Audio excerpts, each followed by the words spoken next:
안녕하십니까. 두드림교회 성도 여러분, 그리고 오늘 이 방송을 함께하는 모든 크리스찬 주님의 이름으로 축복합니다. 오늘은 욥기 말씀을 통해서 고난을 넘어서는 신앙이라는 제목으로 함께 말씀을 증거하고자 합니다.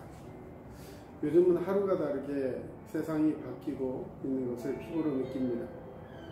학교가 쉬고 또 영업이 중단되고 자택격리 같은 그런 단어들이 다른 나라에서만 사용되는 줄 알았는데 우리나라에도 어느덧 일상이 되고 말았습니다. 예수님께서 말세에 있을 현상에 대해 말씀하실 때 누가복음 21장에 곳곳에 큰 지진과 기근과 전염병이 있겠고 또 무서운 일과 하늘로부터 큰 징조들이 있으리라 말씀해 주었습니다. 오늘 우리가 처해 있는 이 모든 상황들, 정말 지금이야말로 우리가 교회에 모일 수 없고 또 여러 가지 모습으로 이렇게 함께 할 수 없을 때 우리에게 필요한 것이 무엇일까? 오늘 주일인데 함께 예배당에 모일 수 없어서 이렇게 온라인으로 예배하고 있습니다. 우리 고난하면 제일 먼저 떠오르는 인물은 욥입니다. 욥이 고난의 터널을 지나가면서 정금같이 하나님께 나옵니다. 둘러싼 모든 울타리가 제거된 상황에서 욥은 하나님을 떠나지 않았습니다. 욥과 같이 전에 겪어보지 못한 고난을 지나고 있지만 하나님만을 의지하면서 믿음을 업그레이드되는 그런 믿음의 성도, 치유와 회복의 은총을 누리는 성도들이 되시기를 주님의 이름으로 축원합니다. 욥이 겪은 모든 고난은 하나님이 허락한 고난이었다는 것을 여러분 아십니까? 욥이 죄가 있어서 고난받은 것이 아니라 하나님께서 그를 모든 것 가운데서 인정하시면서 그에게 탄식이 있을 때 하나님께서는 그를 사단에게 내어주셨다라고 성경은 기록하고 있습니다. 우리가 하나님 앞에 있을 때 하나님께서 함께 하시면 우리는 고난을 받지 않을 것이다. 혹 이렇게 생각한다면 우리는 1차적인 신앙을 하고 있는 것이라 볼 수 있습니다. 욥의 고통의 원인은 첫 번째로 하나님의 섭리였습니다. 욥기 1장과 2장은 욥의 고통의 원인에 대해서 우리에게 두 가지 사실을 알려주고 있는데, 하나는 지상에서의 고통에는 하늘의 섭리와 반드시 내재되어 있다는 사실입니다. 욥은 하늘에서 일어난 그 회의의 일은 전혀 모른 채 하루아침에 모든 소유와 자녀를 잃고 또 건강까지 잃고 말았습니다. 하지만 그런 혹독한 환란을 불러일으킨 것은 사탄이 아니었습니다. 사탄도 하나님의 주권 아래에 있으며 하나님의 허락이 없이는 아무것도 할 수 없는 존재입니다. 따라서 의인 욥의 고통의 원인은 전적으로 하나님께 있습니다. 하나님은 욥이 가지고 있던 이상적인 삶과 신앙이 가르쳐 줄 수 없는 삶의 또 다른 영역으로 그를 초대하고 계십니다. 진정한 하나님의 종으로 거듭나기 위해서 하나님의 새로운 훈련과 교육이 시작되었던 것입니다. 신실한 하나님의 자녀들에게 다가오는 알 수 없는 문제와 재난은 때로 우리를 향하신 하나님의 섭리에 대한 증거라는 것을 여러분 기억하시기 바랍니다. 왜 우리는 생존의 위협을 느끼며 이와 같이 한 번도 경험해보지 못한 그런 어려움에 처해 있을까? 그 이유는 우리의 습관적인 신앙을 깨뜨리고 새로운 하나님과의 관계로 우리를 이끌어 주시기 위한 주님의 섭리요 배려라는 사실을 우리는 깊이 알아야 할 것입니다. 또한 사람들은 삶에서 살아가면서 삶의 울타리에 겹겹이 쌓여 있습니다. 그러다 보면 어느새 자기 자신을 잃어버리고 울타리나 어떤 조건, 그런 것들에 자신을 대체해버리기 쉽습니다. 자신의 있는 모습을 그대로가 아니라 자기가 가지고 있는 것, 자기가 누리고 있는 것을 포장하여서 마치 그 자기를 포장하고 있는 것이 자기인 것처럼 생각할 때가 많다는 것이죠. 그런데 하나님은 욥을 한 걸음 더 나아간 신앙의 세계로 인도하기 원해서 욥의 기존의 울타리였던 그의 모든 것들을 허무셨던 것입니다. 그의 소유와 자녀들의 울타리를 내려앉게 합니다. 그의 건강과 신앙의 울타리가 제거되었습니다. 이제 그는 황량한 세상 한가운데 아무런 보호망 없이 던져진 그런 연약한 존재가 되었습니다. 이전에 욥은 그의 소유를 통해서 부자로서, 그의 자녀를 통해 존경받는 아버지로서, 그의 건강을 통해서 복받은 남자로서, 또 신뢰받는 아내를 통해서 듬직한 남편으로서, 그의 완벽한 신앙을 통해서 하나님의 인정받는 종으로서 다른 사람들에게 비춰졌습니다. 그러나 현재 그의 정체성을 규정하는 모든 울타리가 무너져 버림으로 말미암아 이제는 아무것도 그에게 남아있지 않았습니다. 다시 말해 욥 자신 본래의 그 모습 그대로 하나님을 만나기 위한 긴 여정의 출발선상에 서게 된 것이죠. 그리고 그 여정의 끝에서 욥은 보다 분명한 자신의 정체성을 발견할 수 있게 되었던 것입니다. 나는 누구인지, 내가 가진 것으로 포장된 내가 아니라 나 자신이 하나님 앞에 어떤 존재인지를 분명히 알게 되었다는 것입니다. 오늘 본문을 통해서 우리는 우리의 신앙의 동기가 분명해야 함을 알아야 할 것입니다. 두 번에 걸친 시험은 모든 하나님의 주권 가운데 있음을 기억하면서 내 종 욥을 주의하여 보았느냐라고 질문하며 사탄의 관심을 이끌어내신 하나님. 물론 욥은 너무도 큰 희생과 고난을 치르며 가장 큰 자에서 가장 낮은 자로 떨어지는 경험을 했습니다. 그런데 그 경험은 하나님과 자신에 대한 이해를 새롭게 하는 계기가 됩니다. 하나님과 사탄의 대화 중에서 우리의 관심을 불러일으킨 것은 신앙의 동기에 관한 것입니다. 사탄은 하나님이 주신 울타리가 아니라면 절대 욥은 하나님을 찬양하지 않습니다. 하나님, 저 사람이 그저 그냥 자기가 열심히 해서 섬기는 것인 줄 아세요? 당신이 좋은 것을 베풀지 않았다면, 그 울타리로 막아주지 않았다면 그는 금방이라도 하나님을 배신하고 욕하고 저주할 것입니다.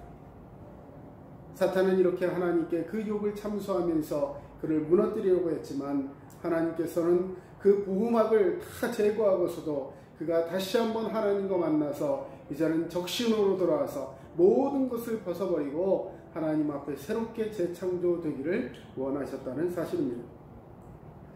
이러한 삶에 하나님과의 인격적인 삶으로 나아가지 못하고 정말 신앙생활에서 아무런 동기 없이 그냥 무언가 얻고 무언가 나를 보호하기 위한 구실로 하나님을 꼭 섬기고 있다면 그것은 우리의 신앙의 출발이 잘못되어 있다는 것을 우리는 알아야 합니다.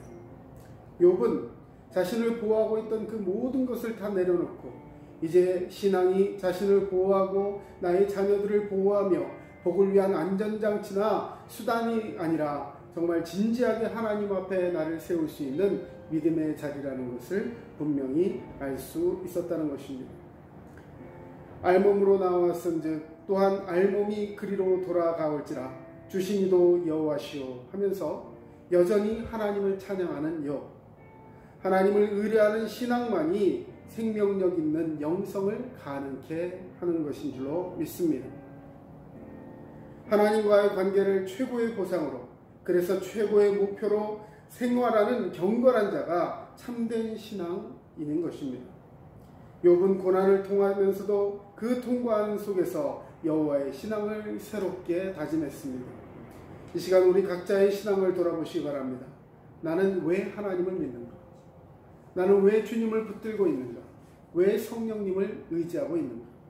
여러분, 분명한 신앙의 동기를 바로하시고 복과 은혜가 아닌 하나님 한 분만으로 만족하겠노라고 믿음 안에 설 수 있는 인격적인 만남이 저와 여러분 안에 있으시기를 주의 이름으로 축원합니다. 두 번째로 하나님의 주권을 인정해야 합니다. 하나님께서 왜 믿는 자에게 고난을 허락하실까요? 이제는 나 곧 내가 그인 줄 알라. 나 외에는 신이 없도다. 나는 죽이기도 하며 살리기도 하며 상하게도 하며 낫게도 하나니 내 손에서 능히 빼앗을 자가 없도다. 신명기 32장 39절에 말씀하셨습니다. 하나님의 주권을 우리가 인정해야 합니다. 하나님만이 길이요 하나님만이 나에게 있어서 정말 모든 것을 하시는 분이시고, 그리고 그 인격과 그 모든 것이 바로 나의 삶의 주관자가 되신다는 사실입니다. 그렇다면 하나님의 주권을 인정하는 사람의 삶의 자세는 어떠해야 합니까? 야고보서 5장 13절, 너희 중에 고난당하는 자가 있느냐? 저는 기도할 것이요. 즐거워하는 자가 있느냐? 저는 찬송할지니라. 할렐루야. 우리가 믿는 분은 전능하신 하나님이십니다.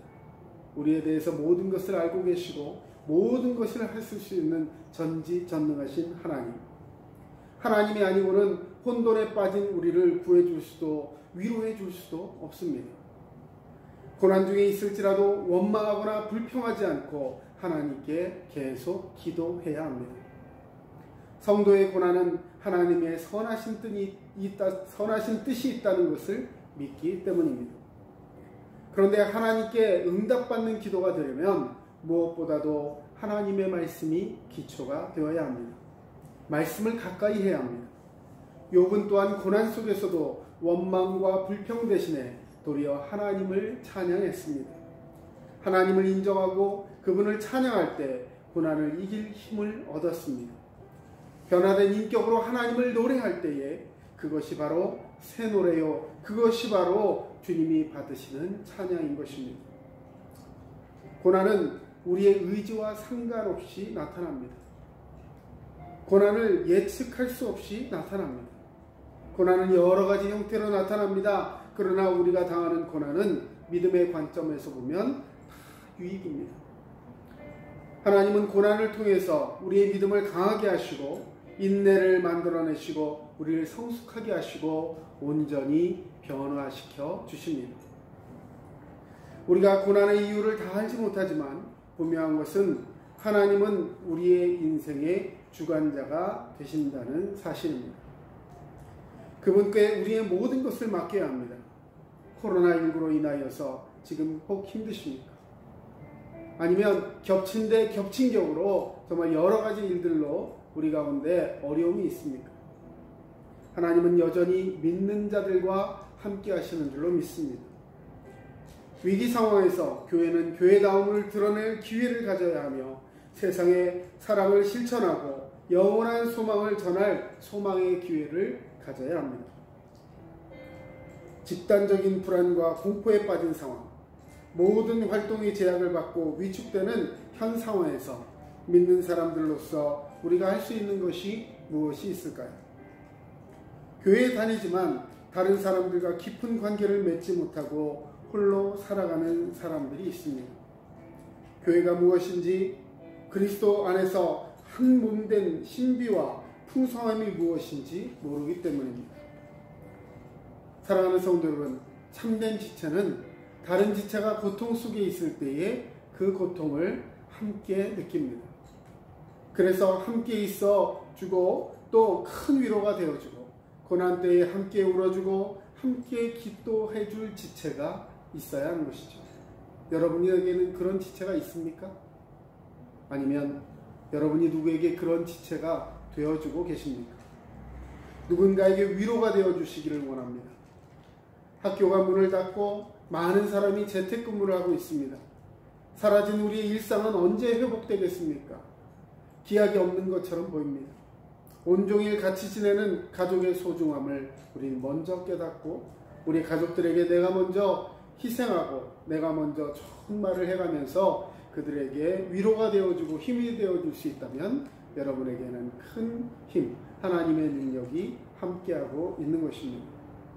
함께 신앙생활하는 형제 자매에게, 여러분 주변에 있는 사람들에게 전화하시고 문자하시고 그리고 그들을 위해 기도하며 그들에게도 좋은 일이 있기를 위해서 함께 중보할 수 있는 우리 모든 성도님들 되시기를 바랍니다.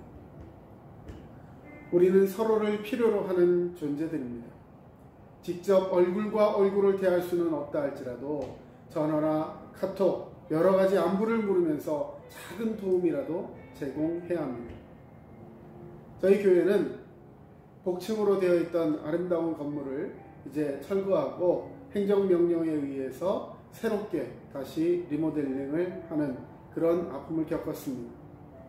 처음 시작할 때는 위법 상황이 아니라고 해서 그것들을 말하자면 소신 있게 했는데 여러 가지 건축법이나 이런 것들을 잘 알지 못한 이 목회자의 무지가 한 건을 한 것이죠. 결과적으로는 많은 수고가 필요했고 많은 도움의 손길들이 필요했습니다. 금전적인 손해도 많이 있었습니다. 그러나 중요한 것은 그런 상황 속에서 함께 기도하는 성도가 있었고 함께 도와주는 목회자들과 동역자들이 있었으며 또 좋은 일꾼들이 있었습니다. 누가 그들을 우리에게 붙여주었을까요? 하나님이 우리에게 예비하시고 이 모든 상황 속에서 원망과 불평할 것이 아니라 어떻게 해서든지 방법을 찾으며 기도하며 새롭게 일어서기를 원하는 하나님의 섭리와 배려가 있었다는 사실을 저는 이번 사건을 통해서 너무도 절실히 깨달았습니다. 그리고 내가 의지해야 될 대상이 누구인지, 내가 더 섬기고 감사해야 할 사람들이 누구인지 저는 더 몸소 알게 되었습니다. 사랑하는 성도 여러분, 이 기간을 지나가면서 우리가 하나님의 백성으로서 우리가 가진 믿음과 사랑과 소망을 나누면서 예수님의 사랑이 담긴 그런 행복한 은혜를 이제 바이러스를 넘어서는 행복 바이러스로 부지런히 퍼뜨려서 우리의 주신 그 은혜와 사랑이 백신이 되게 하시고 우리에게 주신 이것이 면역력이 되게 하시고 모든 것을 이기고 승리하며 주 앞에 나아갈 수 있는 그런 기틀이 마련되었으면 좋겠습니다.